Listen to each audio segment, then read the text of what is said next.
Imagine if you had an idea for a product that required, say, $30,000 to get off the ground. So you start a campaign on a crowdfunding site to raise the money.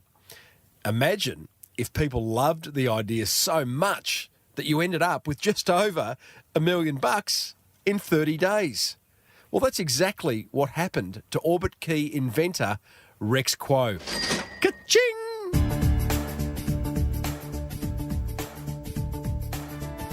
Oh, yes. Love a good money-raising story. Hey, before we immerse ourselves in episode 385 of the Small Business Big Marketing Show, the Marketing Gold is made possible thanks to American Express and Design Crowd. Design Crowd is the world's #1 custom design marketplace where with access to 550,000 designers, you'll get the perfect design every time. Get $100 off at designcrowd.com/Timbo.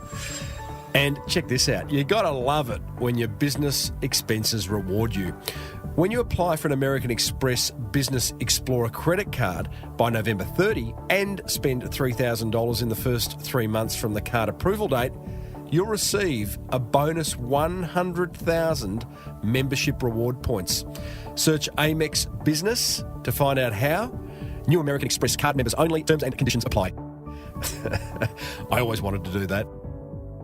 Well, I said, welcome to a small business marketing show, where successful small business owners share their souls to take your marketing straight to the lead. Now, here's your host, Mr. Timbo Reid. And welcome back to the Small Business Big Marketing Show, the #1 marketing podcast in Australia, as ranked by the Apple iTunes Store, which is also available on all Virgin Australia flights and Spotify as of a couple of weeks ago. I'm your host, Timbo Reid, but you, so much more importantly, you're a motivated business owner ready to crank out some great marketing to build that beautiful business of yours into the empire it deserves to be. Big show today. Oh, yes, indeedly doodly. You'll discover how to run a successful crowdfunding campaign. I'll show you how to get free publicity on the radio. I'm going to show you why being more empathetic towards your customers is a really good thing. And we go back into the vault revisiting a past episode in which my guest reveals a simple way to get clients to see massive value in what you do. Whew. As per usual, team, there is marketing GOLD dripping from the ceiling over here at Small Business Big Marketing's HQ. So let's get stuck right in.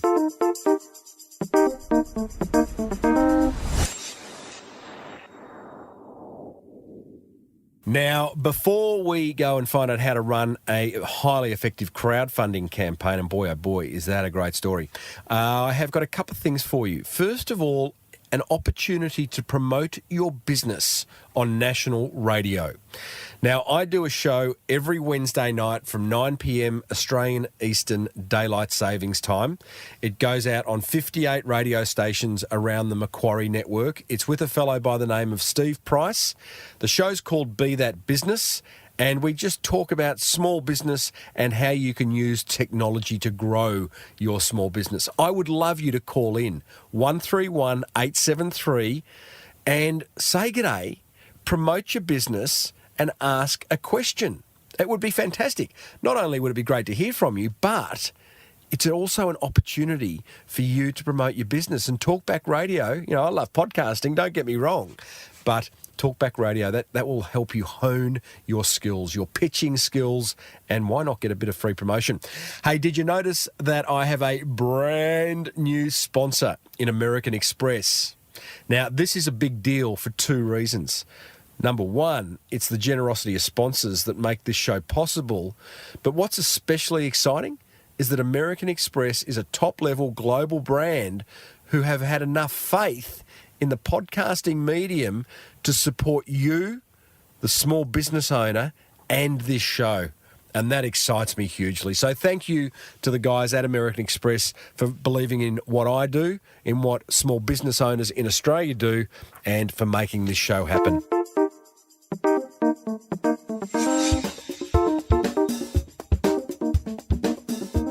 Okay, coming up after today's interview, I'll show you why being an empathetic business will close you more deals. But right now, let's talk crowdfunding. If you don't know what it is, it's simply the practice of funding a product or a service idea by raising many small amounts of money from a large number of people, typically via websites like Indiegogo, Kickstarter, GoFundMe, those types of places. Now, these websites enable the crowdfunder to set up a campaign, set a financial goal, and in return for people's money, they provide levels of rewards like early release of product, discounts, 2-for-1 offers, and so on. Now, I spend a lot of time trawling through crowdfunding sites looking for cool new product ideas that aren't available in store yet, and I've found some crackers. One thing that often catches my attention is the huge gap between the crowdfunder's target and the money they've raised.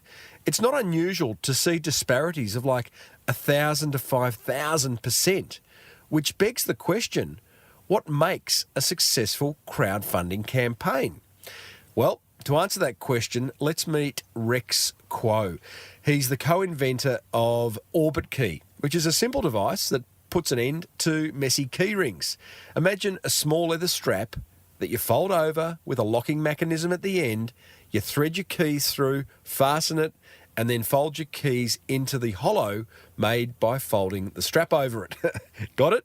Trust me, it's just a really smart, simple idea. You know, you look at it and go, why didn't I think of that? It's not going to save lives, and it's a great little idea that they set out to crowdfund $30,000 for, but ended up with just over $1 million. It's insane. Now, let's go and hear how they did it. I want you to understand the mechanisms that make up a successful crowdfunding campaign.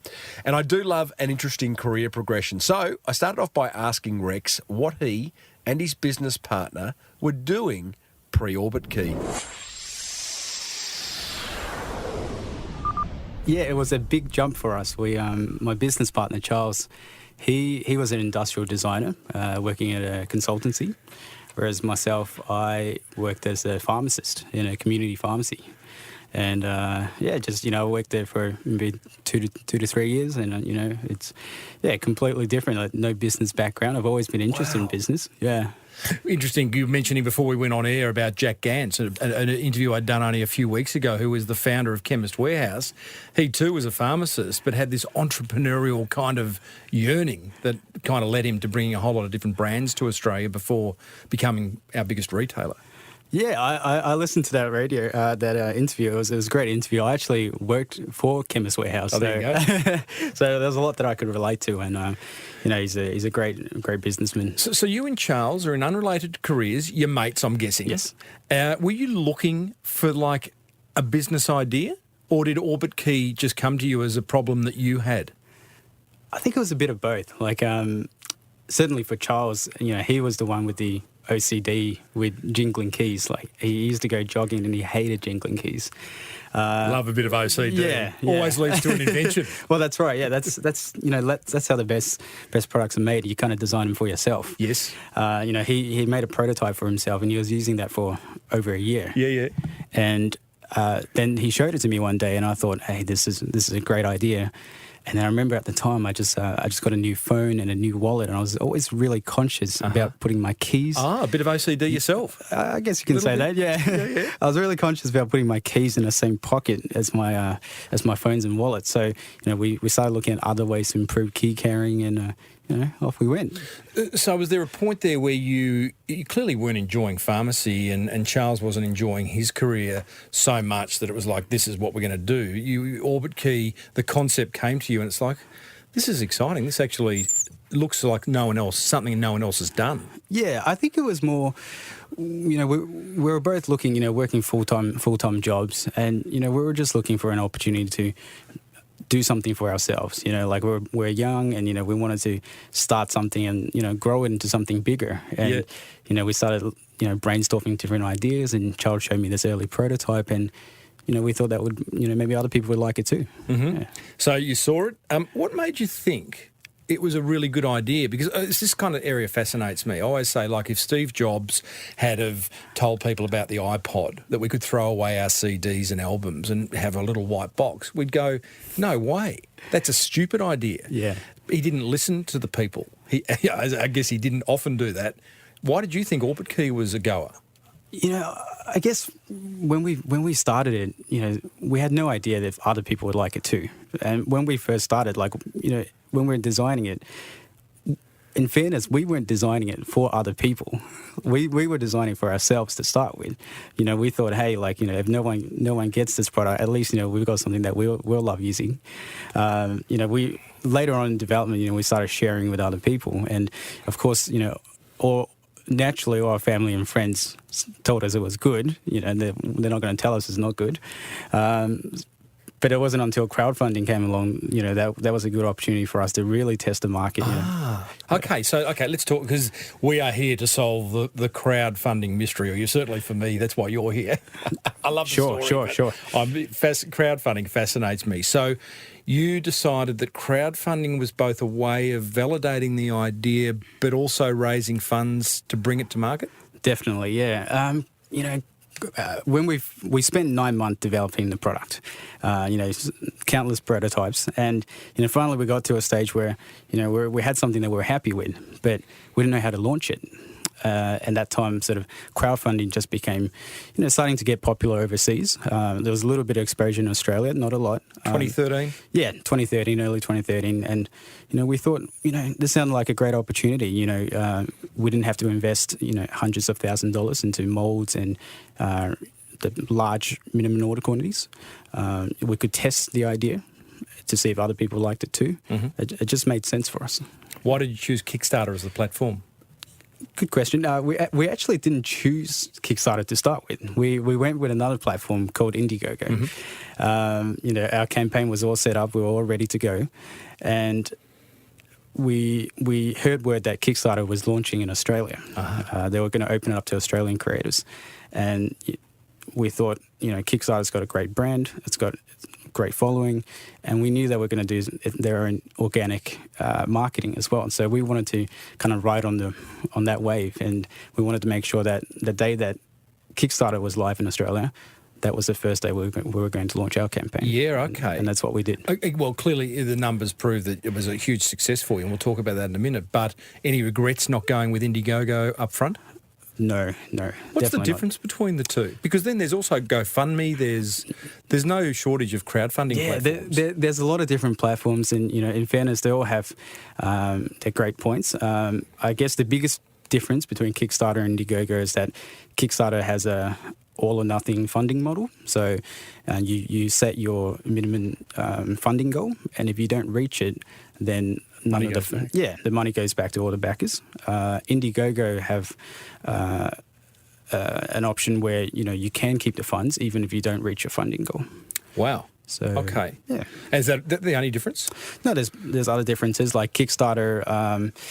Indiegogo actually launched first, but the Kickstarter probably focuses a little bit more on, I guess, creative side of things. I believe they have a stronger brand. Mm-hmm. Well, how much do they take out of interest? What's the cut? Yeah, I think it's around about 4%. That's okay. Yeah, 4%, and then you've got your credit card fees, you know, which is 3 to 5%. So it's pretty good business, isn't it? I mean, 4%. I mean, you made them $1 million or more. Yes. And I've seen some extraordinary ones where, you know, they've raised $5, $10, $15 million. So yes, I think nice little platform. That's right. Altogether, I think they've a few $1 billion that have been raised. Wow. Yeah.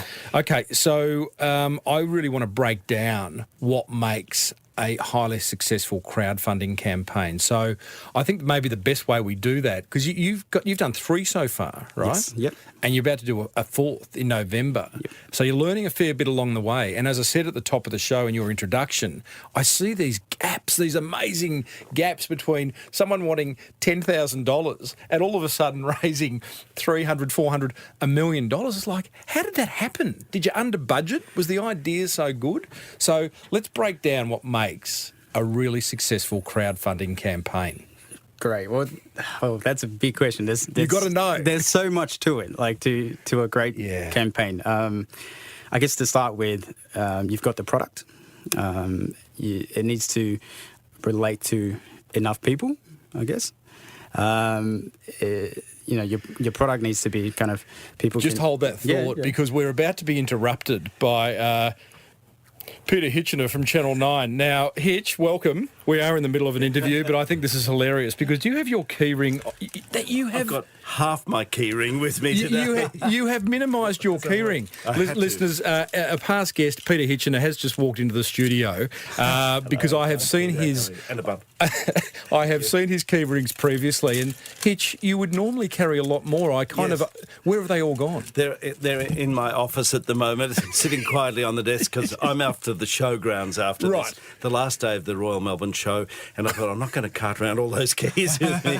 However, now I discover there is a different way of doing you would normally carry 20, 30 keys. Sometimes, this is Rex, by the way. Hi, Rex. Good to see you. And Rex has invented that. Look at that. That is the OrbitKey. And that is amazing. And it does expand, doesn't it, Rex, in order to accommodate more keys? But we try and carry what we need, so... All right, where do I get one? I'm going to buy one. So it's Can you give him one of those? Yeah, sure. I'll there you go. No, I have to pay for it, but thank you. No, must pay for it, but thank you, Rex. Oh, that's very good. We'll sort you out. Thank you so much. Good on you, Hitch. I think we might have solved a pocket problem for you. We have. Good on you. Thank you. Have fun. So, Rex, I was asking about what makes a successful crowdfunding campaign. Many components. One point I wanted to pick up on was you start with a great product, which is, I think many people may not do that. They kind of get excited by a particular platform and then they just get it on there, right? Yeah, I think you need to have a look at what's already out there and see if you can solve a problem to start with. It's a very competitive market. Find a product that is a little bit different from what's out there. Mm-hmm. Find a problem and then try and solve that problem. Okay. But that's only 1/10 of. Okay. Well, let's break it down. Let's break the other 9/10 down because I think it is. I mean, like any marketing, sometimes stuff looks so easy. Like, I'll give you my analogy would be Facebook ads, right? Yep. We'll just run some Facebook ads, bit of pay per click, just need a picture and a headline, some copy. But no, you need a really good image. Yes. You need a really good headline. And, and it does take work. I don't want to scare my small business listening audience away from doing these things, but it's important to know that there's components to get right. That's right, yeah. Back to you. So once you have the product, you've got to get the campaign ready. So, a typical campaign is, you have a video followed by, a description of a page, just like any landing page or website. That video is probably the single most important asset of your whole campaign. Let's talk video. Yes. Because, again, I've looked at a lot of crowdfunding campaigns and there are some very, very cool videos there. I think your second video for OrbitKey was particularly good with the Irish guy. Yeah. Yeah? Yeah, he was a very It was fun. It had a little bit of Dollar Shave Club about it. That's right. Yeah, we try to go down a different vibe for the second campaign. There's no definitely the right way to do a video. But it is important, the video. I think you only have about 15 to 20 seconds to capture someone's attention to start with. If you don't interest them enough for them to watch the rest of the video, they're going to move on to the next campaign. Mm-hmm. So you your first video, you obviously outsourced that, right? Yeah, our first video was quite basic. We had a friend of ours that who studied photography, and he had a nice camera, and we invited him to follow around for a day or two, and we shot that video just over a day. Yeah, you scripted it. Yeah, we did it all ourselves. Wow, you didn't outsource it? No. Well, I mean, we did. We did get someone to help, but we wrote it all ourselves and everything, and we didn't have a lot of budget for our first campaign. I mentioned Kickstarter was a great way for us to launch it without spending lots of money. And, and in fairness, you don't need to, pull in the whole production crew to get the video made. But the video is critical. It is critical. One thing I noticed about good videos on crowdfunding campaigns, I've seen that it includes the founder at some length. Because at the end of the day, you're asking people to give you money for something that doesn't exist, but is the founder's idea. So if the founder looks like a bit of a duffer, Yeah, you want to try and you want to try and show up in the video somewhere. Just because at the end of the day, you're trying to get a product made. Bring a product to life, and people are putting their money up to make that happen. They want to know who they're supporting. They want to believe in your product and believe in your story, and the best way to do it is just, to show yourself and be vulnerable, let them know, this is what the funding is for. Your videos were going for about 5 minutes, which, Yes. there is a bit of school of thought that goes, that's too long, which sounds ridiculous, but... I think, our second video was a little bit long. We shot so much content that it was hard to cut out. Our first run was actually 7 minutes, and then we cut it to 5 minutes. But we try to put the most important stuff at the front, and then if people dropped off, then at least they've got most of the important things. Out of interest, did you have some analytics attached to that video to see where people were dropping off? Yes. I think half the people didn't finish the video. They're halfway. They dropped off the video. Yeah. Which means either you got them sold, or yes, these guys are going on for far too long. Okay, so we need a good video. Yeah. You then talked about description, so just some copy backing up what you're saying. So. The copy is essentially just what's on the video, but a bit more detailed form. You want to explain what you're offering, and what are the rewards. So if someone backs your campaign, what are they getting in return? Yeah. Okay. Yeah. So that's important. So that's one side of the campaign. So that's about converting someone when they get to your campaign. But that's only half of it. The other side of the campaign, a lot of people make the mistake, is that they create this great campaign, this great video, they click the launch button, and then they expect the backers to just come in and they'll be able to see your campaign. But it doesn't work like that anymore. You need to be able to drive your own traffic to the campaign. Okay, hold that thought, because you just very simply skipped over the idea of rewards, but surely, and I've seen crowdfunding campaigns that have one level of reward, which is early release of the product at a discount. Yes. And I've seen crowdfunding campaigns. In fact, I think OrbitKey might have had 7, 8, 9 levels of rewards. Yeah, our reward level was quite complicated, but it wasn't too complicated because it worked. But yes, well. Reward, basically with crowdfunding, people are backing a project. So you want to give them some sort of incentive for backing that project. For us, because we're a product design company, for backing our project, you would get the product and you would get it first before anyone else in the world. And normally at a discount as well. So that's that's their incentive to want to back the campaign. We try and do things a little bit, add a little bit more sweetener, I guess. So we would, at the start of the campaign, we would have early birds. So, say we might have set 100 OrbitKeys at a special early bird price. So, just to encourage people to join the campaign early. And one of the reasons for that is the way that, these crowdfunding campaign works, the algorithm, it's...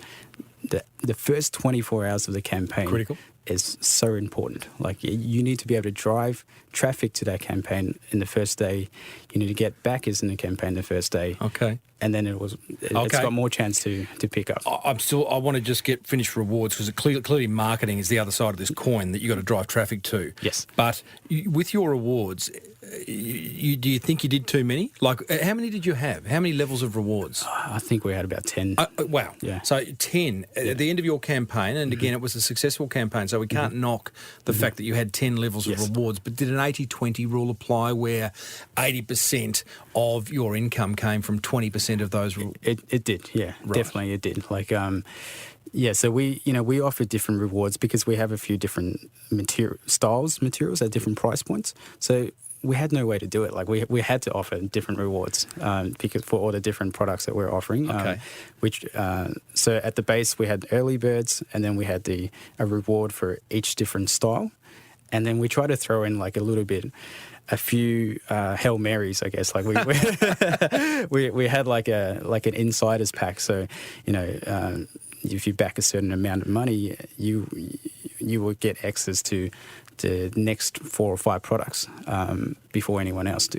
So that's coming up now. Like we've got new products coming out, so those guys will get it first before. So what was the everyone most popular level of reward out of else. interest? It was a leather OrbitKey.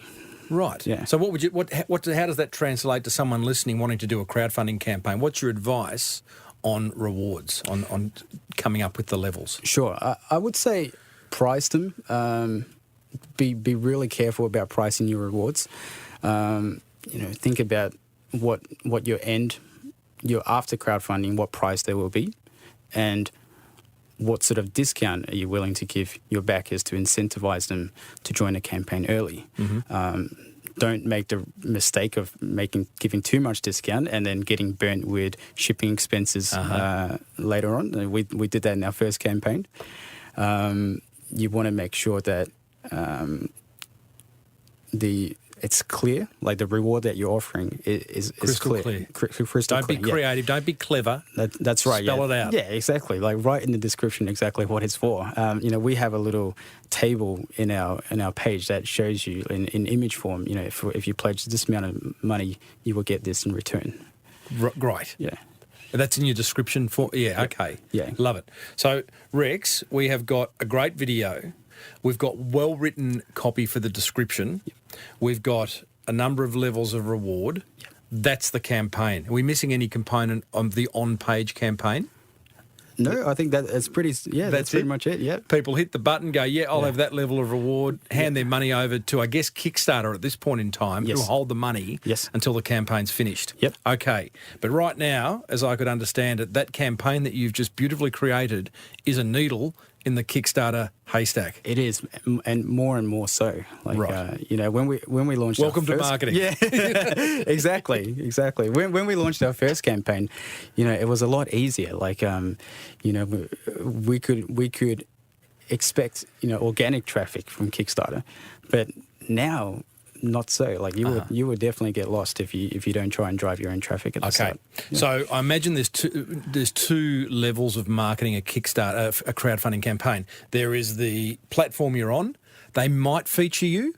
Are there little buttons you can tick like eBay to get a bold listing or a featured listing? Or No, they're pretty secretive. Like they hand curate. Yeah, they do. Like iTunes. Yeah. Oh Yes. man, if iTunes, if you're listening, can you just feature the Small Business Big Marketing Show on page 1?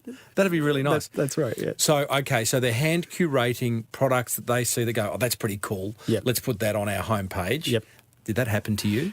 It didn't happen for us. We tried very hard, we tried to reach out to them, like with subtle hints, like, ask them feedback about our campaign, but, they didn't quite feature us. But, in fairness, like, in the first campaign, because it had relatively strong traction at the start, it became a popular campaign. So it was, they naturally do feature popular campaigns like, higher up and in the searches. Okay, so when you say it got a lot of traction at the start, the first 24 hours, you got a lot of page visits. Yes. And a lot of people saying, yeah, I'm in. Yep. So then Kickstarter algorithms going, oh, hang on, something going on over at the OrbitKey page.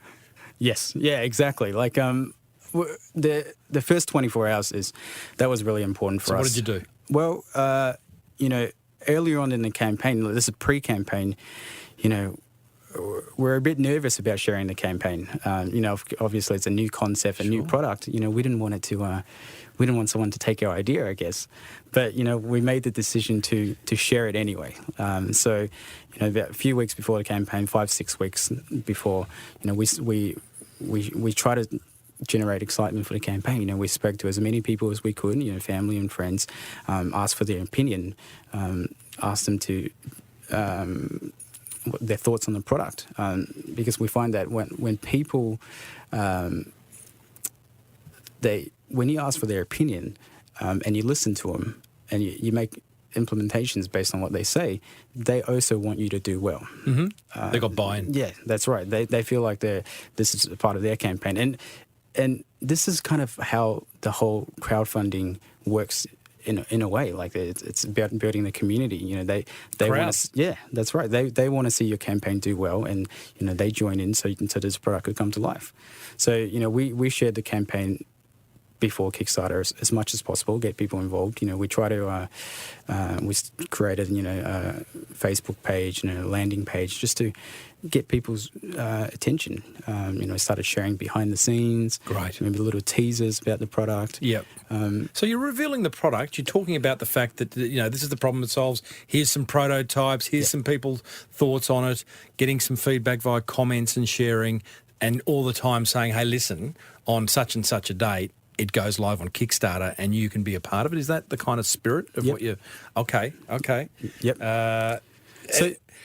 Go. I just want to ask at that point, what do you say to people listening? I just spoke to a guy earlier today who's got an idea for a product, doesn't want to tell anyone. He's a bit scared someone will steal it. Oh, I think you have to tell people, like, you want to get people's opinion. They might be able to help you. How did you protect yourself legally? You know what? Like we didn't. One of the advice we were given at the start is that you can go out and spend thousands and thousands of dollars on a patent, but all it takes is a small design change, and then they can get around it anyway. And even if they do try and copy your product, are you going to be able to protect it? Are you going to have the funds to protect it? So you're far better off just trying to build a strong brand and a strong following. They might be able to copy some of your products and some of the look, but they're not going to be able to copy your following. They're not going to copy your brand. Well, I love that. People can copy what we do, but not who we are, is one of the great quotes around branding. There'll be another, I'm sure there's another OrbitKey out there now. Is there a competitor? There's a few. There's a few. Yeah. Not as good. Not as good. We won't mention who they are. How was your reaction when you saw the first one, the first competition? Oh, well, I think it started off like the first day, there was a lot of high fives, because we got the Kickstarter app, and it would go off, every few seconds. So, a lot of high fives and excitement. Nice. And then, somewhere during the campaign, we started to get quite nervous because all of a sudden we had 5,000 backers that we had to make the product for. It's real now. Yeah, totally. But did it? My question earlier was like about competition. Yes. When did you first see someone trying to compete with OrbitKey? When we delayed that campaign from Indiegogo to Kickstarter, there was another key organizer that actually launched during that time.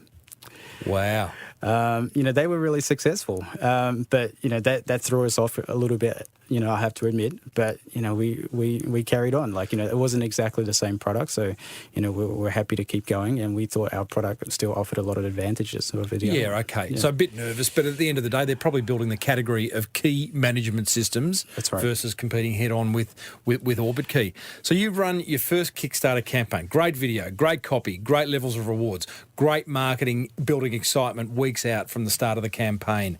24 hours in. You've got a lot of buy-in. You've got a lot of interest. Things are going well. 30 days later, is that the campaign? Yeah, the first campaign. Have I got my numbers right here? You had 5,000 backers. You'd raised $210,000. You wanted 10 grand. Yeah, it was Rex. very... Yeah, that's a high five. Give me one now. There you go. There was a lot of those. Yeah, yeah. It was exciting. Like we You're off to the races. Yeah, we spent 9 months making this product. We loved it, but we didn't know if other people were going to like it. Yep. And we're grateful that people did. And okay, it wasn't expected. Okay, so what did you do? You got your 200. No, well, you got 210 grand less 4%. So the project was funded. I think we raised about 16,000 on the first day. I joked to Charles and I said, "Hey, what would it take for you to quit your job to do this full time?" And he said $200,000. And that was still on the first day, and we just laughed at it, like that's never going to happen. And then at the end of the campaign, sure enough, we reached $200,000, and then we quit our jobs and we went over to over to China, and we lived there for 3 to 4 months just to get the product made. Wow. He stood by his word, old Charles. That's right. You were out of there. You were out of there at like 15 grand. I'm leaving pharmacy. No, Charles actually quit before me. Like I think with pharmacy, I was lucky, that I could still do it part time, and keep my registration and work on the weekend and just So you literally did. You got your money and you headed over to China. Yes. Did you have contacts in China that you were going to build this thing? Yeah, so we, before the campaign, we try to talk to different manufacturers, get an idea of costing. So we did have a few different, connections and warehouses that we were, when we went over there, we were going to visit. And yeah, we flew over there. Some of those people didn't turn up quite like what they described they were going to be. You hear some horrific stories. I don't know whether it's urban myth, but I've heard of someone getting something manufactured over in China, the boxes arriving in Australia feeling quite heavy, as you would hope they would, with the product in it, but the product inside were bricks. Right. You've heard that one? Yeah, I've heard heaps of those stories. Right. It didn't quite happen like that, but some of the people that we were talking to, they definitely weren't quite as big as we'd hoped they would be, and we had to scramble and start looking for different suppliers and to find people that we thought. Do you speak Chinese? A little bit, not very well. Charles? Charles can read, I can talk, so Okay. So between the two of you could get by. Yeah. Being over there must have been a huge advantage because many obviously don't have that. It's two single Yes. blokes, Yeah. you're off and about and Yes. you can do that. So you go over there, you bring it to life, and 4 months later, you've got OrbitKey to market? Yeah, exactly. Like, when we first went over, like we didn't plan to stay there for that long. We had we had a return ticket for 3 weeks later. Was it good that you stayed longer? We had to. After the campaign, we told our backers that it was going to get delivered in March the following year, and I read a stat recently that 80% of Kickstarter projects don't get delivered on time. Wow. We delivered ours on the last day of March. So we wanted to hit that You didn't mark. want to be in that stat. We didn't want that campaign to be just it, like the one campaign. We wanted to do follow-up campaigns. Yep. We wanted to create a community. So, we felt that we had a responsibility to get that product made. Mm-hmm. That when we went over there, it would be one obstacle after another. The mold would break, or the sample wouldn't come out right, Mm-hmm. but eventually we got there in the end. Okay, so version 1.0 Yes. of OrbitKey is launched in, what are we going to talk, sort of late 2014. Was that all was that online sales, or was it wholesaling to department stores, or Yes. where was the distribution? So after we sent it all to Kickstarter backers, we started to, I guess, to go down the traditional route of any product. We worked off our own e-commerce website. We started working with great stores around Australia, and we started working with distributors overseas as well. Yeah. How do you balance that? Because when you go to we're going to talk of like a Myers or a David Jones, and you say to them, "Hey, we're also selling online." Do they go, "Well, no, it's us or them. It's us or you"? No, I think most retailers are quite understanding of that. Like, Okay. we haven't had anyone ask for exclusivity in terms of online. Yeah. They do ask for exclusivity in terms of areas. Like, Yes. no one likes to stock the same product as Yeah, someone just a few doors down. So did you take it on yourself, Rex, to get distribution? Yes. Is that yeah. just knocking on doors? Yes, like, speaking to people and, just finding out other countries, like who in that country would be interested in our product, and who has the network that would be able to, share it with a lot of different stores. Yeah, okay. So that was just grunt work. Yeah, I've got a guest coming up, Over the Moo, which is a vegan ice cream. Must taste terrible, but again, they're in Woolworths now. Yes. But the first 500 outlets was literally knocking on independent supermarket store and doors of other individual stores, and it's just grunt work, right? You just got to get out there. Yeah. We did trade shows. We went over to New York and did trade shows. Wow. We did trade shows in London, and Oh, was that valuable?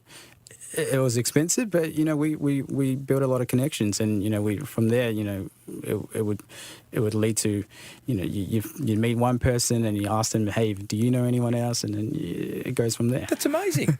So New York, London trade shows, hoping to get global distribution. Obviously, you weren't going there for Australia. No, we were going there for exactly. Yeah.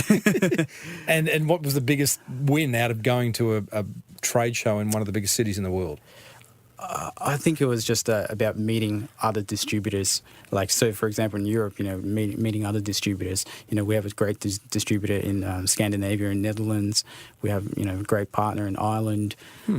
Just meeting potential people. Like, it doesn't take.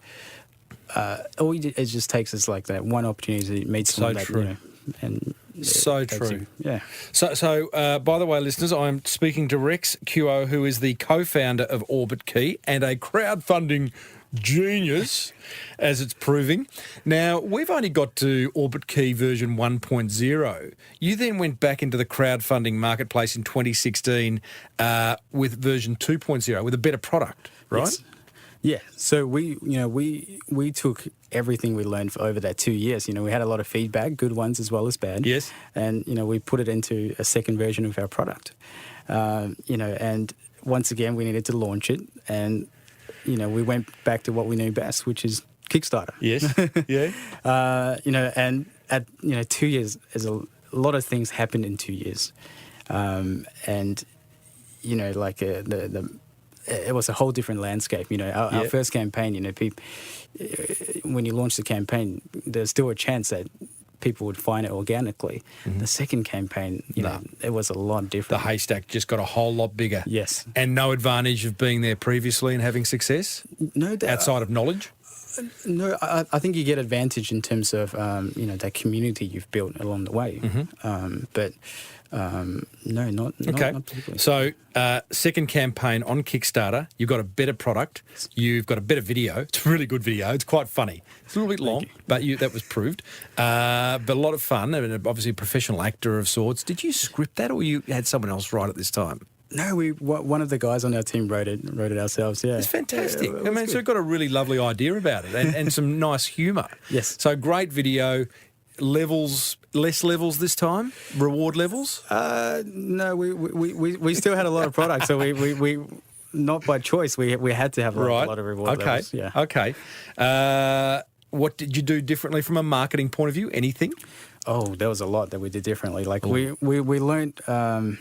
We learned a lot over the 2 years on different marketing. This time we actually try to build an email database in the lead up to the campaign, and that's probably the number one marketing advice I would give any new anyone interested in crowdfunding campaigns. Like building that initial marketing, that email database is so important. Why? Because of that first 24 hours. Uh-huh. You needed people to come back to that campaign when you launch, so to make a big splash in the water, so everyone, so it could pick up.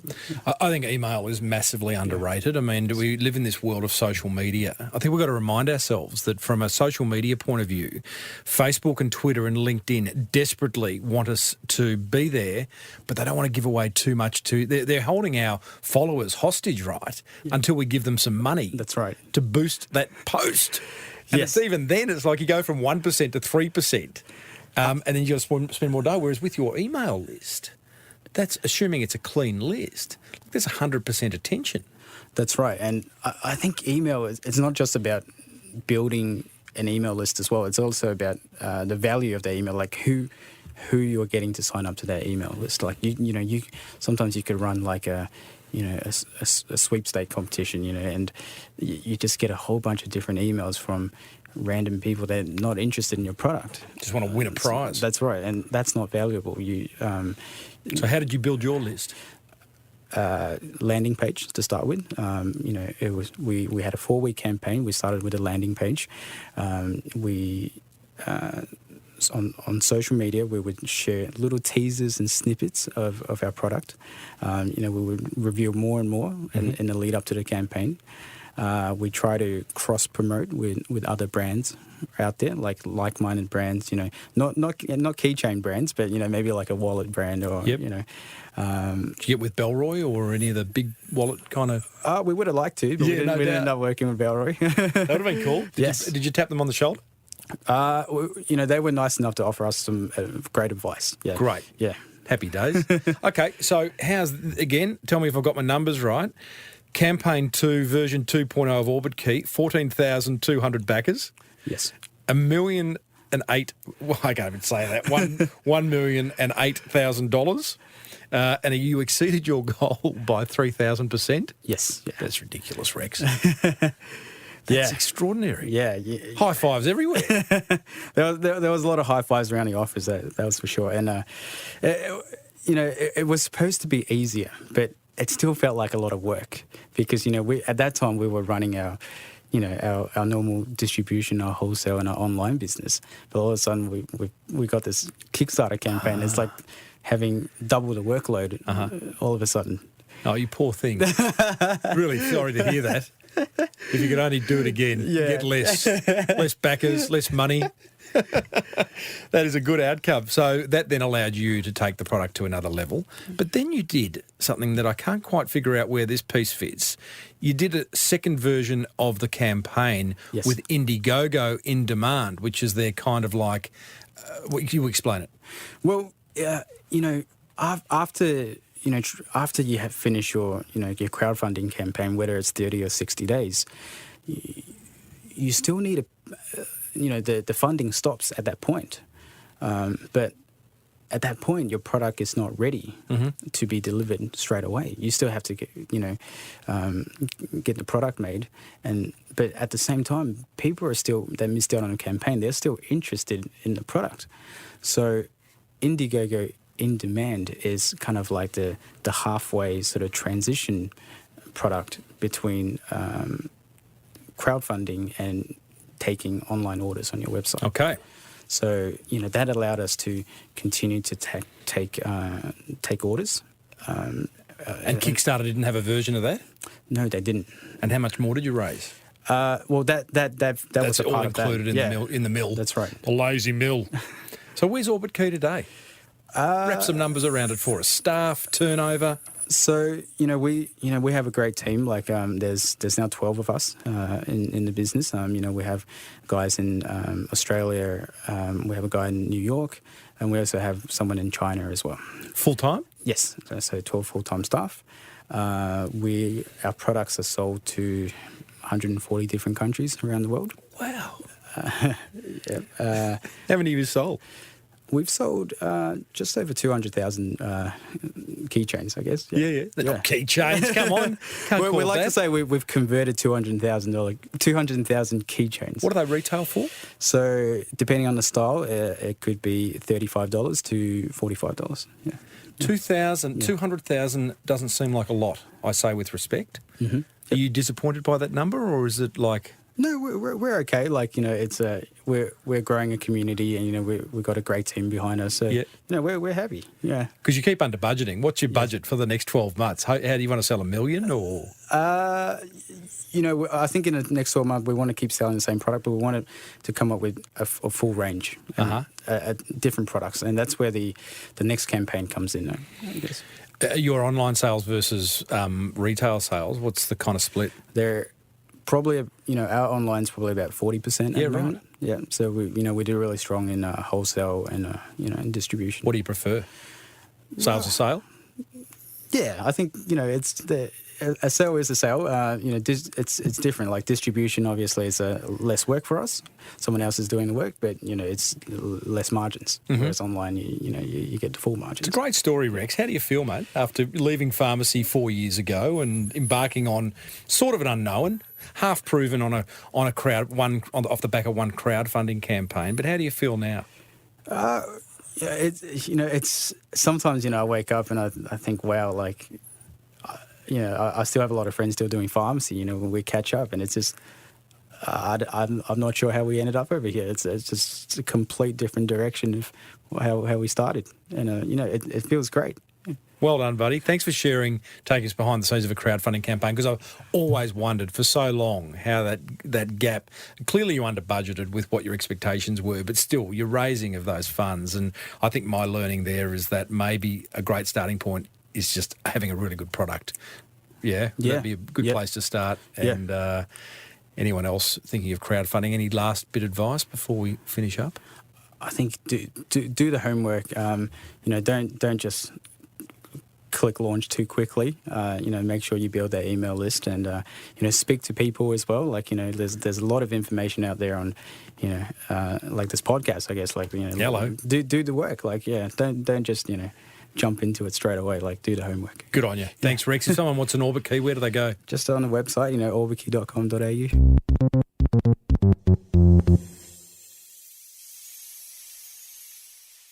Well, there you go, team. OrbitKey inventor Rex Kuo. You're crystal clear on the art and science of crowdfunding now. I hope so, because it's a great way of raising funds for an idea that you may have, service or product based. If you do head off and launch a crowdfunding campaign, please let me know. I'd love to have a look at it. Now, coming up, I share my top 3 attention grabbers from that fireside chat with Rex. Plus, I've got another low-cost marketing idea that I think you're going to love. Cheap, quick, great. I used to work with a designer who'd force me to choose 2 of those 3 options whenever I wanted something designed. As a small business owner with limited funds, it drove me nuts that I could never have all 3. That's why I love Design Crowd. You see, Design Crowd is a website that helps startups, small businesses and marketers outsource custom design, from logos and business cards to websites and landing pages. In fact, Design Crowd gives you access to over 550,000 designers from Sydney to San Francisco, ready to help you with awesome creative ideas. Here's how it works. You post a brief describing your design need. Within hours, you'll receive your first design, and over the next 3 to 10 days, a typical project will receive 60 to 100 different designs from designers around the world. You then pick your favourite, make any changes, and pay the designer. Whether you're an entrepreneur looking to set up your brand or an established business that needs marketing collateral designed, Design Crowd is your answer. For a special $100 VIP listener offer, go to designcrowd.com/Timbo or enter the discount code Timbo when posting a project. See? Now you can have cheap, quick and great design thanks to Design Crowd. And a big thanks to the American Express Business Explorer credit card for making this show possible. Now, whilst it can't get rid of your business expenses, sorry guys, they're a fact of life, it can help by having your business expenses reward you. You see, new American Express card members who apply and spend $3,000 in the first 3 months from the card approval date receive a bonus 100,000 membership rewards points. Plus, your new American Express Business Explorer credit card comes with up to 55 days interest free and a competitive interest rate of 16.99% per annum. Now, I could go on about how it comes with complimentary travel insurance, 2 entries to the Amex Lounge at Sydney International Airport, or the fact that you can earn up to 2 points for every dollar you spend. But I reckon you get the point. Or should that be points? You got to love it when your business expenses reward you. Search Amex Business to find out how. New American Express card members only. Offer ends 30 November. Terms and conditions apply. Ha! I did it again.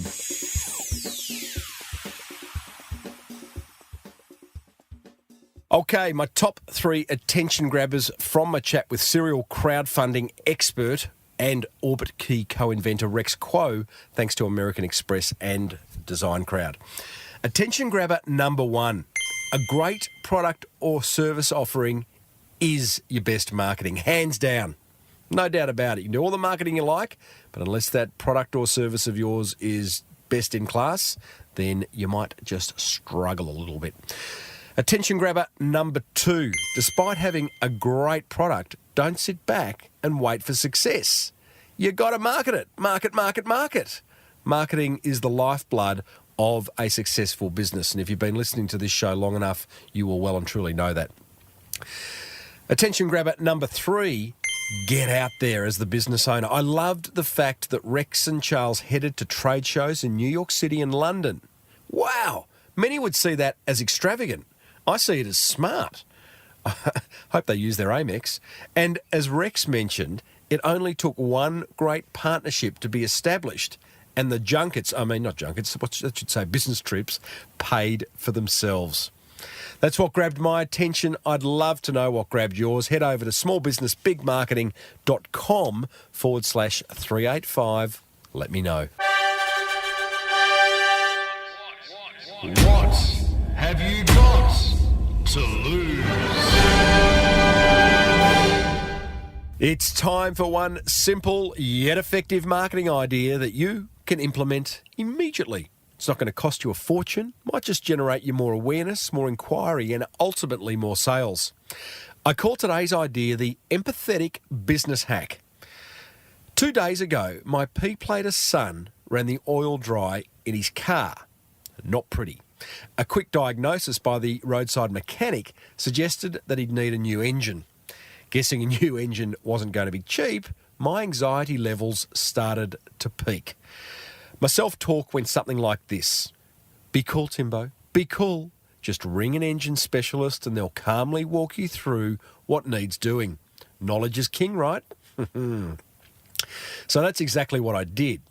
But instead of putting me at ease, not only did he lack any hint of a personality, he hit me with a barrage of technical questions. What's the VIN number? What's the engine size? What oil are you using? And it went on and on and on. He paid no regard to how I was feeling. So I paid no regard to him and moved on. My point, businesses that show empathy for how a customer is feeling will maximise their chances of getting the sale. So here's my 3 steps to being an empathetic business. Step 1. Truly understand the importance of this concept. Don't pay it lip service. Instead, spend some time respecting the power of empathy in business, just how powerful a role it can play. Step 2, run a workshop with your staff where you identify all the different emotions a customer may be feeling when dealing with you.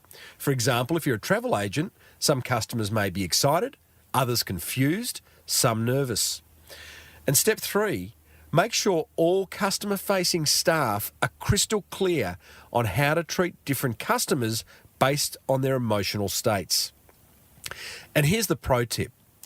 When you first meet your customer, don't be afraid to ask how they're feeling about their impending purchase. This is particularly effective for more high involvement or high cost purchase decisions.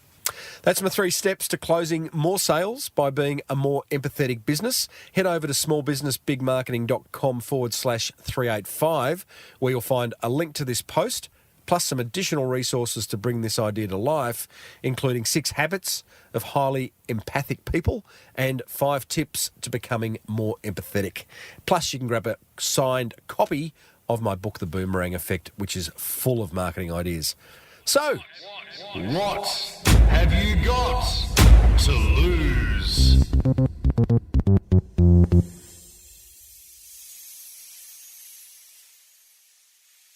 that almost wraps up another episode of the Small Business Big Marketing Show. But don't worry, do not fear. There is plenty of marketing gold coming your way in the weeks ahead, including a chat with a fellow responsible for that amazing online deals site, Luxury Escapes.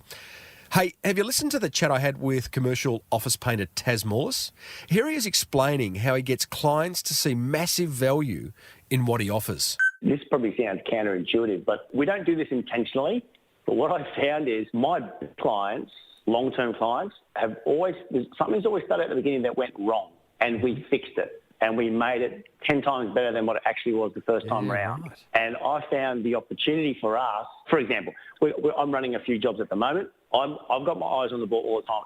If there's an opportunity to build a relationship, if something potentially is not right, I use it as an opportunity to build a relationship with the client and expose it, correct it, and show them we've corrected it. You know, Taz goes on to reveal 3 killer ideas to help you avoid discounting in your business. It was a cracker of an interview.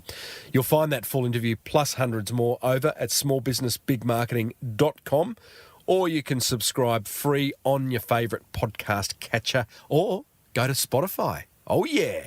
Hello. Hey, I'd love to hear from you. Hit the contact button over at Small Business Big Marketing where you can email me, connect with me on social media, and grab a signed copy of my book, The Boomerang Effect. Be sure to check out the American Express Business Explorer card. If you love the idea of your business expenses rewarding you, search Amex Business. And check out Design Crowd, the world's #1 custom design marketplace where, with access to 550,000 designers, you'll get the perfect design every time, and you can get $100 off at designcrowd.com/Timbo. If you love the show, I hope you do. Can you let another business owner know about it? Please. I'd love you to do that. Just grab their phone, open up the podcast app, search for Small Business Big Marketing or Tim Reid, whatever turns you on. Probably I don't. It's probably Small Business Big Marketing. Hit subscribe, hand it back to them, run away, yelling, "You're welcome, you're welcome." Until next week, I'm Timbo Reid. Always have been, always will be. Thanks for tuning in to the Small Business Big Marketing Show. May your marketing be the best marketing. Bye for now.